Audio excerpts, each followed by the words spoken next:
ಬೆಳಗಾವಿ ಜಿಲ್ಲೆಯ ರಾಯಭಾಗ ತಾಲೂಕಿನ ಮೊರಬ ಗ್ರಾಮದಲ್ಲಿ ಡಾಕ್ಟರ್ ಬಾಬಾ ಸಾಹೇಬ್ ಅಂಬೇಡ್ಕರ್ ಅವರ ಭವ್ಯ ಪ್ರತಿಮೆಯನ್ನು ಲೋಕೋಪಯೋಗಿ ಬೆಳಗಾವಿ ಜಿಲ್ಲೆ ಉಸ್ತುವಾರಿ ಸಚಿವರಾದ ಸತೀಶ್ ಜಾರಕಿಹೊಳಿ ಹಾಗೂ ಅಬಕಾರಿ ಸಚಿವರಾದ ಶ್ರೀ ಆರ್.ಬಿ. ತಿಮ್ಮಾಪುರ್ ಅವರು ಅನಾವರಣಗೊಳಿಸಿದರು. ಅಂಬೇಡ್ಕರ್ ಅವರ ಮೂರ್ತಿ ಅನಾವರಣ ಮಾಡಲಿಕ್ಕೆ ನಮ್ಮ ನಾಯಕರು ಸದಾ ಅಂಬೇಡ್ಕರ್ ತತ್ವ ಆದರ್ಶಗಳನ್ನು ನೈಜವಾಗಿ ಎಲ್ಲರಿಗೂ ಬಿತ್ತರಿಸುವುದರ ಜೊತೆಗೆ ಅವರ ತತ್ವ ಸಿದ್ಧಾಂತಗಳ ಜೊತೆ ನಡೆದುಕೊಂಡಂಥ ನಮ್ಮ ನಾಯಕರಾದಂಥ ಸತೀಶ್ ಜಾರಕಿಹೊಳಿ ಅವರೇ, ಗೆಳೆಯ ಘಾಟ್ಗೆ ಅವರೇ, ಬಾಣೆ ಅವರೇ,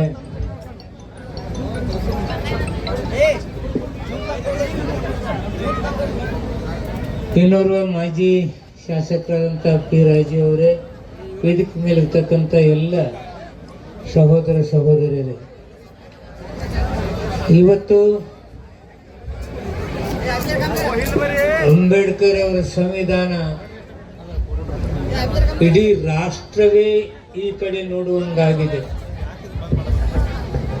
ವಿಶ್ವವೇ ಇವತ್ತು ಅಂಬೇಡ್ಕರ್ನ ನೆನಪಿಸ್ತಕ್ಕಂಥದ್ದಾಗಿದೆ. ಅಂಬೇಡ್ಕರ್ ಅವ್ರ ಪಾದಿಗೆ ನಮಸ್ಕರಿಸಿ, ಸತೀಶ್ ಸಾವ್ಕಾರ್ ಅವರೇ, ಪಿ ರಾಜು ಅವರೇ,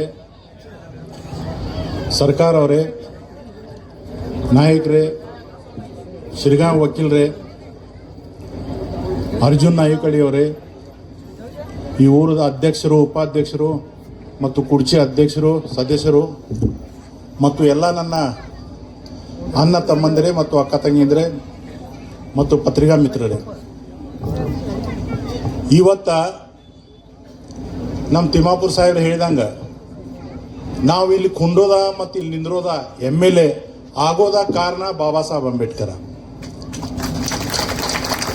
ಇಲ್ಲಿಕಂದ್ರೆ ಅವ್ರು ಹೇಳಲ್ಲ ಸಾವ್ಕಾರ ಆಗ್ಬೋದು ಅಥವಾ ನಮ್ಮ ಪಿ ರಾಜು ಅವರ MLA ಆಗಿರೋ ಅವರು PSI ಇದ್ರು, ಮತ್ತು ನಮ್ಮಂತ ಸಾದಾ ಮನುಷ್ಯ MLA ಆಗಕ್ಕೆ ಸಾಧ್ಯತೆ ಇಲ್ಲ.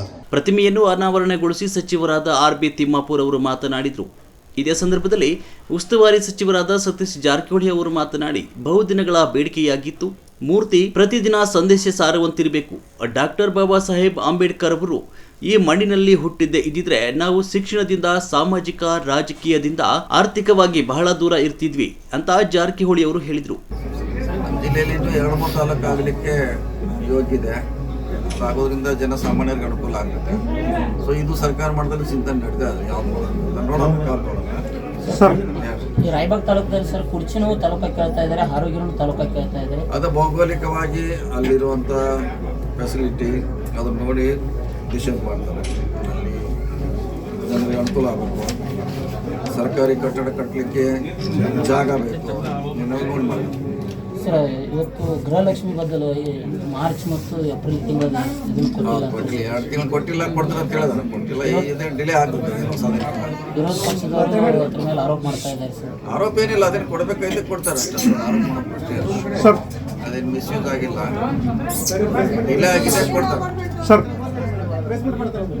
ಸರ್ ಬೆಳಗಾವಿ ಜಿಲ್ಲೆಯಲ್ಲಿ ಪ್ರಬಲವಾದ ನಾಯಕರು ಇದ್ರು ಕೂಡ ಕುಕಾಕ ಕೂಡ ಜಿಲ್ಲಾ ಆಗ್ತಾ ಇಲ್ಲ, ಚುಕ್ಕಳಿ ಕೂಡ ಜಿಲ್ಲಾ ಆಗ್ತಾ ಇಲ್ಲ ಸರ್. ಇದ್ರ ಏನು ಮರ್ಮ ಅಂತ ಗೊತ್ತಾಗ್ತಿಲ್ಲ ಸರ್. ಪ್ರಬಲ ಅದಕ್ಕೆ ಸಂಬಂಧ ಎಲ್ಲ ಕಾಲ ಕೂಡಿ ಬರಬೇಕು, ಸರ್ಕಾರ ಚಿಂತನೆ ಮಾಡಬೇಕು, ಎಲ್ಲ ಶಾಸಕರ ಅಭಿಮತ ಬೇಕಾಗುತ್ತೆ, ಎಲ್ಲರೂ ಒಟ್ಟಾಗಿ ಬೇಕಾಗುತ್ತೆ. ಸೊ ಅದಕ್ಕೆ CM ಅವರು ಒಂದು ಮೀಟಿಂಗ್ ಮಾಡ್ತಾರೆ ಹೇಳಿದ್ದಾರೆ ಬೆಂಗಳೂರಲ್ಲಿ. ಆದ್ಮೇಲೆ ಅದ್ರ ಬಗ್ಗೆ ನೋಡೋಣ. ಇದೇ ಸಂದರ್ಭದಲ್ಲಿ ಮಾಜಿ ಶಾಸಕರಾದ ಪಿ ರಾಜು ಅವರು ಮಾತನಾಡಿದರು. ಮಾತನಾಡುವಾಗ ಎಷ್ಟು ಅರ್ಥಪೂರ್ಣವಾಗಿ ಮಾತನಾಡಿದ್ರು ಅಂದ್ರೆ ಇದು ನಮ್ಮೆಲ್ಲರಿಗೂ ಕೂಡ ಪ್ರೇರಣೆ. ಯಾಕೆ ಅಂದ್ರೆ ಇವತ್ತಿನ ಯುವ ಜನಾಂಗ ನೋಡಬೇಕಾಗಿರೋದು ನಮ್ಮ ಮುಂದಿನ ಜಗತ್ತನ್ನ. ಇವತ್ತು ಜಗತ್ತು ಅಂತರಿಕ್ಷಕ್ಕೆ ಹೋಗ್ತಾ ಇದೆ. ಅಂತರಿಕ್ಷಕ್ಕೆ ಹೋಗಿ ಕಾಲಿಡುವಲ್ಲಿ ಈ ಸಮುದಾಯದ ಮಕ್ಕಳು ಇರಬೇಕು. ನಮ್ಮ ಗುರಿ ಬರೀ ಭಾರತ ಅಲ್ಲ, ನಮ್ಮ ಗುರಿ ಅಂತರಿಕ್ಷ ಆಗಬೇಕು ಅನ್ನುವಂತಹ ದೃಷ್ಟಿಕೋನವನ್ನ ಇಟ್ಕೊಂಡು ಘಾಟ್ಗೆ ಸಾಹೇಬರು ಮಾತನಾಡಿದ್ರು. ಇತಿಹಾಸದ ನೋವುಗಳು ಬಹಳಷ್ಟು ಇದಾವೆ. ಇವತ್ತು ನಾವೆಲ್ಲರೂ ವೇದಿಕೆ ಮೇಲೆ ಇರ್ತೀವಿ ಅಂತ ಹೇಳಿದ್ರೆ ಡಾಕ್ಟರ್ ಬಾಬಾ ಸಾಹೇಬ್ ಅವರ ಪುಣ್ಯ. ಡಾಕ್ಟರ್ ಬಾಬಾ ಸಾಹೇಬ್ ಅವರು ಏನು ಶ್ರಮವನ್ನ ಹಾಕಿದ್ರು, ಏನು ನೋವನ್ನ ಉಂಡ್ರು, ಅವರ ಉದ್ದೇಶ ಒಂದೇ ಇತ್ತು, ಮುಂದಿನ ತಲೆಮಾರು ಈ ನೋವಿನಿಂದ ಮುಕ್ತ ಆಗಬೇಕು ಅಂತ. ಜಗತ್ನಲ್ಲಿ ಆ ದಿನದಲ್ಲಿ ಅತಿ ಹೆಚ್ಚು ಡಾಕ್ಟರೇಟ್ ಪಡೆದಂತಹ ವ್ಯಕ್ತಿಯಲ್ಲಿ ಡಾಕ್ಟರ್ ಬಾಬಾ ಸಾಹೇಬ್ ಒಬ್ಬರು ಆಗಿದ್ರು. ಜಗತ್ತಿನಲ್ಲೇ ಅಷ್ಟು ವಿದ್ಯಾಭ್ಯಾಸವನ್ನ ಮಾಡಿರುವ ಕೆಲವೇ ವ್ಯಕ್ತಿಗಳಲ್ಲಿ ಡಾಕ್ಟರ್ ಬಾಬಾ ಸಾಹೇಬ್ ಅಂಬೇಡ್ಕರ್ ಅವರಿದ್ರು. ಅವರು ಲಂಡನ್ ನಲ್ಲಿ ಇದ್ರೆ ಕೋಟ್ಯಾಧೀಶರಾಗಿ ಸುಖದ ನೆಮ್ಮದಿಯ ಜೀವನವನ್ನ ಬಾಳಬಹುದಾಗಿತ್ತು. ವಾಪಸ್ ಭಾರತಕ್ಕೆ ಬಂದ್ರು. ಹೆಜ್ಜೆ ಹೆಜ್ಜೆಗೆ ಅವಮಾನವನ್ನ ಸಹಿಸಿಕೊಂಡು ಈ ಸಮಾಜಕ್ಕಾಗಿ ದಾರಿದೀಪವನ್ನ ತೋರಿಸಿದ್ರು. ಮಾಧ್ಯಮದವರೊಂದಿಗೆ ಸತೀಶ್ ಜಾರಕಿಹೊಳಿ ಅವರು ಮಾತನಾಡಿದರು. ಈ ಸಂದರ್ಭದಲ್ಲಿ ಮಾಜಿ ಶಾಸಕರಾದ ಶ್ಯಾಮ್ ಘಾಟ್ಗೆ, ಶ್ರೀ ರಾಜು ಶಿರ್ಗಾವೆ, ಶ್ರೀ ಸಂಜು ಬಾನೆ ಸರ್ಕಾರ್, ಶ್ರೀ ಅರ್ಜುನ್ ನಾಯಕ್ವಾಡಿ, ಅನೇಕ ಗಣ್ಯರು, ಗ್ರಾಮದ ಹಿರಿಯರು ಹಾಗೂ ಸ್ಥಳೀಯ ಮುಖಂಡರು ವೇದಿಕೆ ಮೇಲೆ ಉಪಸ್ಥಿತರಿದ್ದರು. ವರದಿ ವಿದ್ಯಾಧರ್ ಕಮತೆ.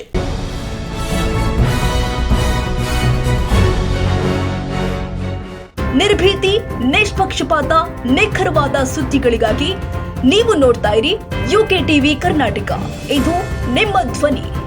ಇನ್ನು ಹೆಚ್ಚಿನ ಸುದ್ದಿಗಳಿಗಾಗಿ ನಮ್ಮ ಚಾನೆಲ್ ಅನ್ನ ಲೈಕ್ ಮಾಡಿ, ಸಬ್ಸ್ಕ್ರೈಬ್ ಮಾಡಿ, ಪಕ್ಕದಲ್ಲಿ ಇರುವ ಬೆಲ್ ಐಕಾನ್ ಪ್ರೆಸ್ ಮಾಡಿ. ಧನ್ಯವಾದಗಳು.